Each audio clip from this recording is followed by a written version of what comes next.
في سؤال كل فان لأنمي بلاك كلوفر بقاله سنين بيسأله، هو فين بلاك كلوفر؟ ليه وقف فجأة؟ هل اتكنسل؟ هل هيرجع؟ اللي هقوله دلوقتي مش بس إجابة، دي القصة الكاملة لأنمي كان طالع بسرعة الصاروخ وفجأة اختفى من الساحة. سنة 2017 نزل أنمي اسمه بلاك كلوفر، ومن أول حلقة الناس اتقسمت لفريقين، فريق بيحب أستا وصرخته وفريق بيكرهه وبيقول عليه مزعج. لكن اللي محدش اختلف عليه إن الأنمي ده كان بيقدم خلطة ناجحة، عالم سحر، قصة صعود، تطور شخصيات وقتالات نار، وكل ده بإنتاج أسبوعي مستمر بدون توقف تقريباً. واللي خلاه مميز أكتر إنه كان بيقدم حلقات بدون فيلر تقريباً. الأنمي كان داخل على المانجا دايركت بيجري بأقصى سرعة. بس هنا بقى بدأ الخطر الحقيقي.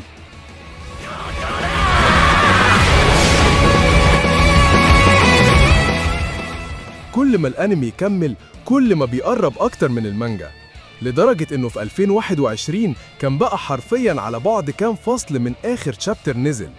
يعني لو كملوا كان قدامهم حل من 3: يدخلوا في فيلر ممل ويضيعوا الحماس، يوقفوا الأنمي ويحافظوا على الجودة، أو يحرقوا القصة بحلقات ضعيفة الإنتاج والكتابة. والاختيار وقع على رقم 2، يتوقف الأنمي عند الحلقة 170. قالوا رسمياً الحلقة دي هي النهاية، لكن وعدوا بإعلان مهم قريب. والإعلان طلع إنه في فيلم سينمائي بعنوان بلاك كلوفر سورد اوف ذا ويزارد كينج. الفيلم نزل في 2023 على نتفليكس، وكان قصة أصلية مش من المانجا، بس فيه كل العناصر اللي بتحبها: أكشن، دراما، سحر، وطبعاً صراخ أستا المعتاد. الفيلم نجح، رجع الأضواء على الأنمي، بس للأسف مفيش إعلان رسمي عن جزء تاني أو موسم جديد لحد اللحظة. المانجا لسه مكملة وأحداثها دخلت في الأرك الأخير، يعني قربت تخلص. وده بيخلينا نفكر، هل استوديو بيرو منتظر المانجا تخلص علشان يرجعوا الأنمي بشكل سينمائي موسمين نهائيين؟ ولا هيكون في ريبوت زي اللي حصل مع بليتش؟ ولا هنفضل مستنين في المجهول؟ اللي نعرفه إن في شغل بيتعمل ورا الكواليس، والدليل الفيلم، الترويج المستمر للمانجا، وحقيقة إن بلاك كلوفر مازال واحد من أكتر الأعمال شعبية في اليابان وخارجها.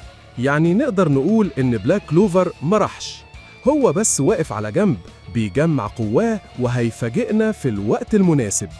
زي أستا كده لما بيطلع فجأة من وسط الغبار ويصرخ أنا هكون ملك الصحراء، ويصرخ بنبرة حماسية كده. فلو انت من جمهور بلاك كلوفر ما تقلقش، لسه في أمل، ولسه هنشوف أستا وكابتن يامي وكل الطاقم راجع في أنمي يليق بالقصة المجنونة دي. لو وصلت للنقطة دي يبقى انت فان حقيقي. اكتب لي في الكومنتات رأيك، هل تتمنوا يرجع بموسم جديد ولا كنت راضي بنهاية الأنمي عند الحلقة 170؟